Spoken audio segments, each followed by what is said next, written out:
Sí, vos sabés que se están cumpliendo 10 años de la sanción de la Ley de Identidad de Género. Esto fue el 9 de marzo del 2012, ¿eh? Como que no quiere la cosa, ya van 10 años. Es una ley muy importante. Como siempre con las leyes, hay una parte que es la ley y otra parte es la realidad, que es lo que termina pasando, ¿no?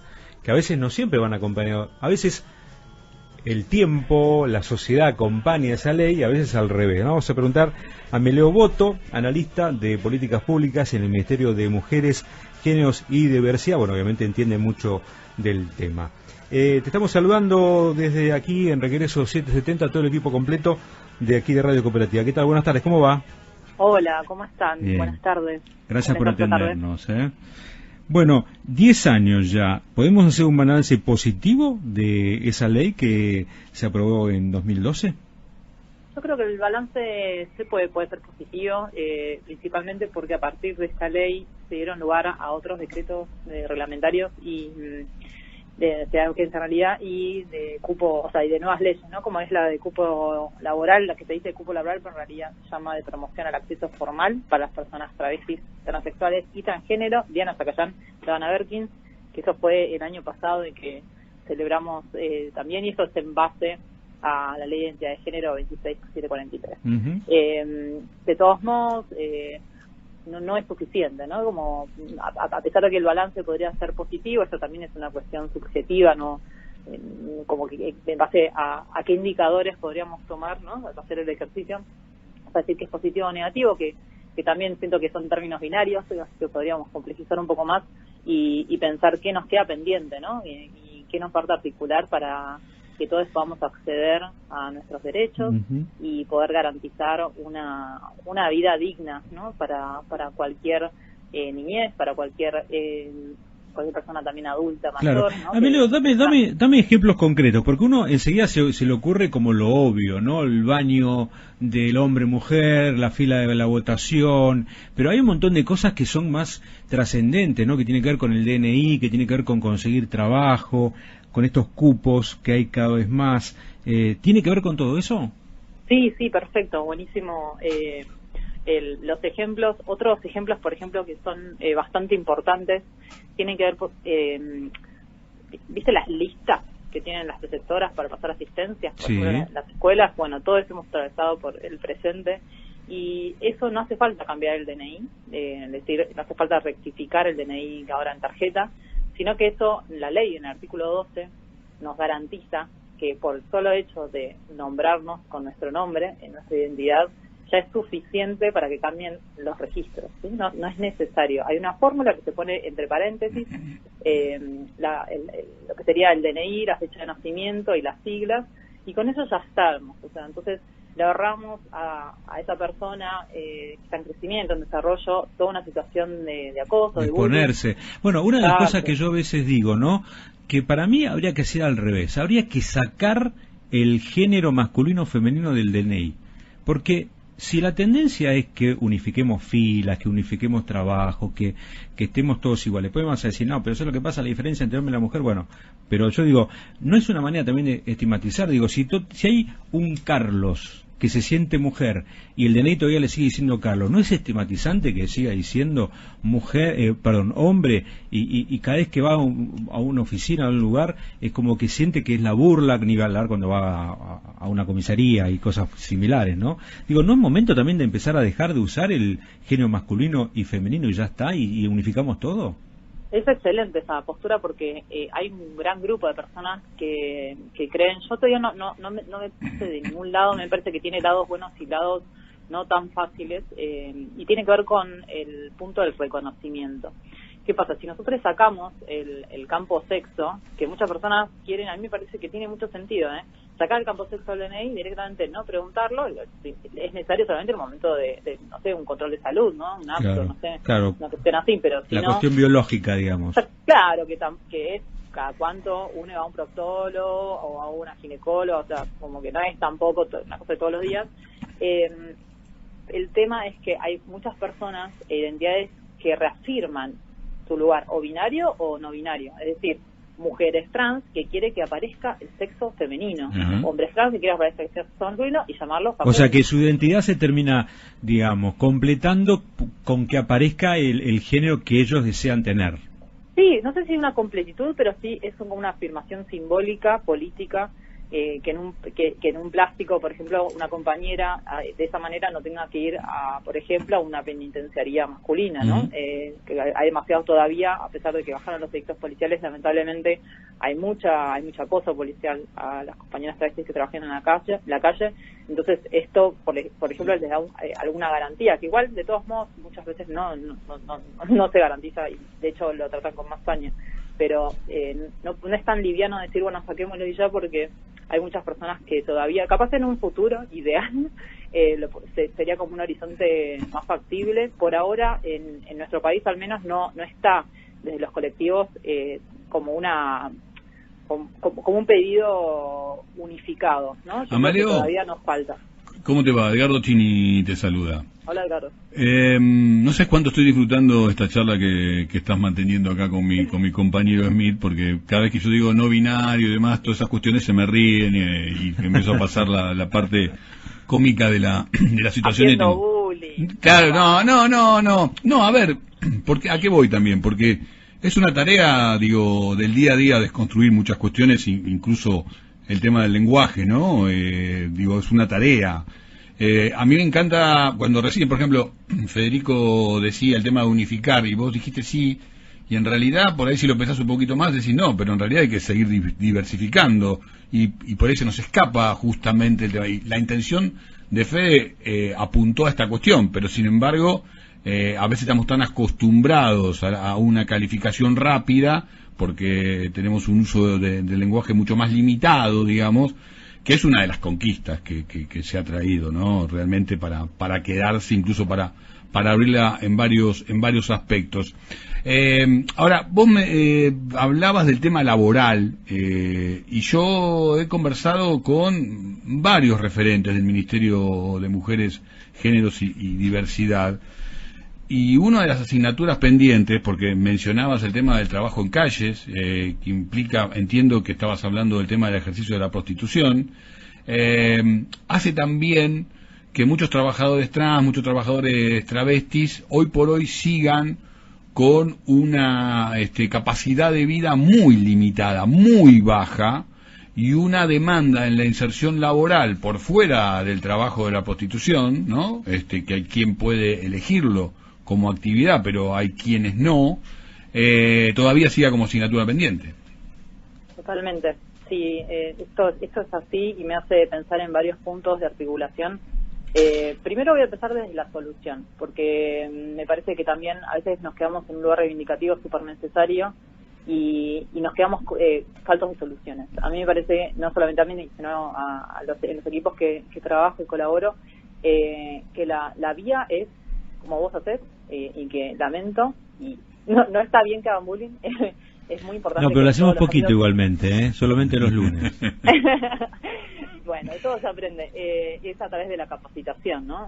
La educación para la salud, de hecho es toda una corriente latinoamericana muy interesante, salubrista, y nosotros en el equipo de Fundar inauguramos hoy una página que se llama identidadesinformadas.fund.ar, que los invito a verla, porque tenemos ahí una ley de identidad de género comentada, que es fácil acceso, y hojas informativas sobre las barreras de acceso, sobre el trato digno de cómo, para personas que realmente de representación estadística, de cómo hacemos para que esto se haga carne en nuevas leyes, como la ley integral trans, que esto es un proyecto de ley, y esto articula con otra cosa que comentaste respecto de la expectativa de vida de nuestro trabajo, también lo que veníamos hablando respecto a las niñeces, es decir, articular todos estos decretos y leyes, no sacarlos, sino agregar una ley nueva que integre y que nos dé un marco legal un poco más contundente, y que la ley de cupo laboral trans, les comento, está escandalosamente bajo. O sea, nosotros deberían haber 7.000 puestos de trabajo. Sabemos que más de 5.000, 6.000 personas se anotaron para cuando salió la ley. Pero eso no me queda claro, ¿qué es? ¿Una cantidad por trabajo? ¿Cómo es? Porque para una empresa... La PN, es para la Administración Pública Nacional. ¿Solo Administración Pública? empieza ahí, o sea, obviamente se insta que cualquier privada y cualquier lugar, en cualquier municipio también se adhieran, pero como estamos en un país federal, cada provincia se tiene que adherir, y ¿viste? Esto genera... Pero digo, una empresa, ¿no? Vos vas a una empresa porque están pidiendo, no sé, contadores, ¿sí? Sí. Y suponete que vos tenés ese título. Obviamente el prejuicio entre una persona, un hombre, una mujer y un trans, se me ocurre que el prejuicio, aunque tengas el mejor currículum de todo, seguramente te van a dejar atrás, porque la empresa va a pensar, no, vos te parece, o sea, hay una discriminación per se, pero ¿no? esto es lo que hay que invertir de alguna manera, y algunas empresas están haciendo vanguardia al respecto y están exhibiendo, que también es colocándolo por eso digo, hay que seguir avanzando en toda esta desconstrucción, porque también es colocarlo en el otro lado, decir que me muestra bien políticamente correcto si tomo determinado personal. Sí, yo lo que siento es que muchas empresas están sobreactuando su amplitud, incluso, pero no están tan de acuerdo, porque después se terminan generando... Está bien, pero yo quería compartir con esta cuestión de las nuevas generaciones cuando plantean, eso lo dicen así, no es cuestión, ¿no? O sea, no es cuestión. Vos lo decías de unificarlo, ¿no? Me parece que pasa también por eso, como que termine no siendo cuestión. Claro. Sí, se llama tokenismo, les comento, cuando en alguna, por ejemplo, corporación muy grande, toman una persona trans, por ejemplo, y la ponen en la mesa de entrada, y realmente por detrás no hay cambios estructurales, ni siquiera de género. Yo estoy respondiendo a una encuesta que me acaban de mandar de una automotriz muy importante, yo además cubro temas de auto, y están preguntando una serie de cosas, ¿no? Una encuesta que la tengo en este momento, la dejé para cuando empecé el programa, y una de las preguntas es sobre diversidad de género, qué sé yo, y yo siento que hay, insisto, una sobreactuación que por más que quieran, y está perfecto, después tenés el compañero que te discrimina, ¿entendés? A eso es lo que yo voy. O sea, si no, a veces siento que la ley está más arriba que las personas, o que la sociedad no avanzó a ese nivel. Por suerte tenemos leyes, la de matrimonio igualitario, estoy absolutamente de acuerdo, pero después capaz que vas por la calle y te gritan puto de mierda, entonces estamos en la misma, ¿entendés? Sí, totalmente de acuerdo. O sea, de hecho la de matrimonio igualitario nos dio lugar a la ley de identidad de género 2 años después.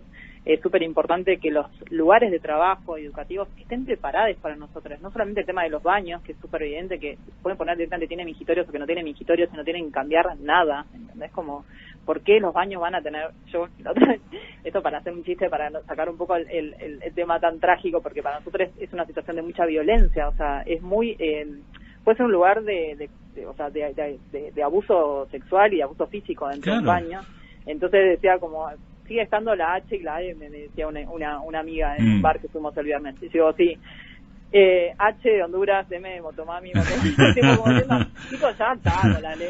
Bueno, yo paso, yo te digo, yo paso, yo aparte tengo esta vida desde los 80, digo, ¿no? Claro, digo, yo paso, apertura mental, yo dejo la puerta abierta en todo caso y para que se perciba que lo ocupé porque el otro año está ocupado o tal cosa. Amalio, pero te quiero hacer una pregunta del orden funcionario o funcionarie. Está bien, a ver, no sé cómo ayúdame a definirlo en ese plano, ¿no? Funcionario, funcionaria, ¿cómo te digo? Yo en realidad soy una técnica, soy analista de planificación de políticas públicas. ¿Qué mejoras concretas, digo, a partir de todo lo que está exhibiéndose en superficie, podemos decir que llegamos a un punto de inflexión para corregir mucho de lo que estuvimos hablando, o no ha producido ningún cambio concreto? A mí, si querés en lo particular y dando un ejemplo, que me parece que abona un poco para decir que sí, es un punto de inflexión, es cuando yo hice me dieron mi contrato, yo puedo poner mi nombre, mi nombre, que es el que Anelia Armando Boto, ese es mi nombre, y no es lo mismo que el DNI. Y el hecho de que pueda tener un contrato, un recibo de sueldo, y cuando yo hago una capacitación, los puntos certificados esté con mi nombre, a mí me cambia un montón. Y parece que es una tontería, porque para mí... No, pero para mí es la clave eso. Yo siento, ¿sabes qué? Que esta gente termina siendo, esta gente me refiero a los que logran ese cambio de género, termina siendo feliz, ¿no? Es como que, digo, tan difícil, yo siempre digo lo mismo, digo, tan difícil es llegar a la felicidad, y vos lo que pedís es tan poquito, que el otro te respete, nada más. Es un inicio, ¿no? Digo, pero por supuesto, pero si no empezás por ahí, digo, me imagino también, Amelio, que habrás tenido vos tus bullying, tus problemas, no sé, en tu juventud o en la escuela, o no, o tal vez lo viviste con mucha felicidad, pero uno a veces tiene el recuerdo o la imagen que esa persona sufrió mucho, ¿no? Entonces cuando necesita eso es casi como cerrar una herida, ¿no es cierto? Sí, la herida nunca cierra porque siempre supura, porque lamentablemente toda la sociedad es bastante nueva en lo que es la historia de la humanidad, digamos todo, o sea, que no sé si la historia de la humanidad, pero al menos la historia neocolonial, es decir, desde que nada. ¿Pero qué? Acá, ¿Porque es un bicho raro? territorio. ¿A qué le tenemos miedo? Ay, qué linda pregunta. ¿A qué le tenemos miedo? Mirá. ¿Qué me va a hacer a mí? ¿Qué me vas a hacer vos a mí? ¿Te das cuenta? ¿Cuál es? ¿Por qué uno te...? O no, bueno, pero a ver, si estoy seguro que si va caminando por la calle un trans o una trans, seguramente va a haber gente que le va a parecer normal, otra que lo va a mirar y otra que le va a decir algo. Estoy seguro que todavía pasa eso. Sí, sí. ¿Y qué yo creo que carajo le hizo? Fíjate lo que nos cuesta, ¿no? Pues, digo, no podríamos estar digo, lo que es ¿qué es la normal? ¿Qué es la normalidad? Pero por eso ¿Qué es la norma, digo, sí, no? Por eso digo, yo siempre digo, ¿qué es ser normal hoy por hoy, no? Y lo normal se mide como, yo bueno, aparte estudio datos, entonces lo normal es como lo que está en el segundo, tercer cuartil, es lo más común, sería como la cosa Claro. que más se repite. Claro. Y lo más normal sí es ser una persona cis, es decir, una persona que se identifica con la socialización y el sexo asignado al nacer, y eso es lo más común, obviamente. De todos modos, eso no está ni bien ni mal, o sea, es como se distribuye la población. El tema con el miedo, que voy a volver ahí porque me parece súper interesante, yo creo que hay un vértigo en el cual cuando una persona que se ve diferente a lo que debería ser según esta estructuración, esa socialización secundaria de lo que debería ser una sociedad, de cómo debería verse, genera un ruido, una ruptura que molesta. Es molesto pensar que pueden haber otras cosas aparte de lo que yo ya tengo en mis casilleros. De que puedo tener personas que le pueden, y me ha pasado, esto es muy gracioso, como de ciertas masculinidades que me miran y no saben bien, ¿viste? Yo digo, como, pero ¿qué es lo que no saben? ¿Qué es lo que claro, que está bien. Vos sabés que acá nuestra productora Alejandra Meiriño me envía un mensaje. Nosotros nos entrevistamos con Marjan Letieri, justamente como la contratación trans en un momento cuando esto empezó a tener más fuerza, y nada, me parece que en este sentido también te planteaba el tema del punto de inflexión, ¿no? Sí, los puntos o sea, yo creo que el quiebre a la iglesia con el matrimonio igualitario en Argentina fue el punto de inflexión que nos dio lugar a la identidad de género, que después fue a la de cupo, la de DNI. Me parece súper, o sea, me parece que damos por hecho y minimizamos el poder que tiene la iglesia. Acá es, bueno, católica romana, apostólica romana, que tiene en todas las decisiones. Esto no es para demonizar religiones, cada cual cree en lo que cree, no hay problema. Ahora, el tema es quién toma la decisión, ¿no? Entonces, ¿y para quién? ¿Y para qué? ¿Y en base a qué criterios? Entonces, lamentablemente, hasta que no esté ciertas cuestiones saldadas, van a haber personas que estén en contra del aborto, es decir, de derechos que son del cuerpo de cada persona. O sea, ¿cómo me voy a meter yo en el cuerpo de una persona que quiere o no tener un hijo? Es como, tipo, te pones a pensar y en seco y decís, pero yo qué me voy a meter, si es su cuerpo, tipo, es como, bueno, no, vos tenés que operarte la pierna, tipo, pero no entiendo, o cómo deberíamos vernos, ¿no? En el caso de la identidad. Me parece que el punto de inflexión está en el cambio interno. Sí, ahí está, por supuesto, está la otra biblioteca que te va a argumentar el tema de las dos vidas y toda esta cuestión, digo, pero también hay que centrarlo, sí, por ¿no? eso, yo igualmente trato de diferenciar cuando es algo absolutamente personal. El matrimonio igualitario, ¿a quién le perjudica que vos te puedas casar con otra persona? ¿A quién le perjudica? No mataste a nadie, no cambia nada. Yo digo que hay cosas que me cuesta entenderlo, ¿no? También creo que es un proceso de, cuando uno habla de construcción, una palabra que todavía me cuesta un poquito porque pues, ¿qué es lo que tengo que construir, no? Pero es cierto que tenemos que ver las cosas de otra manera y empezar a entender que cada uno viva como pueda, que es bastante difícil ya de por sí, ¿no es cierto? Difícil. Y claro. Aparte de la construcción, te invito a pensarlo en términos de desaprendizaje y aprendizaje, porque a veces no es tanto como una cuestión de obrera, ¿no? Como de me estás ayudando un montón, día a día estoy con esta tarea, me estás ayudando un montón. Puedes aprender algunas cositas que teníamos como obvias y decir, bueno, capaz no son tan así. Bueno, Emilio, la verdad nos gustó mucho la charla, aprendimos mucho, que eso es lo importante. A veces uno le cuesta abordar temáticas que no maneja con profundidad, pero lograste hacernos entender un poquito más. Así que te agradecemos mucho. Muchas gracias por el espacio, que esté muy bien, Bueno, fue muy cómodo. un beso grande. Gracias a vos. Amelio Boto, analista de políticas públicas en el Ministerio de Mujeres y Género y Diversidad, a propósito justamente de los 10 años de la ley.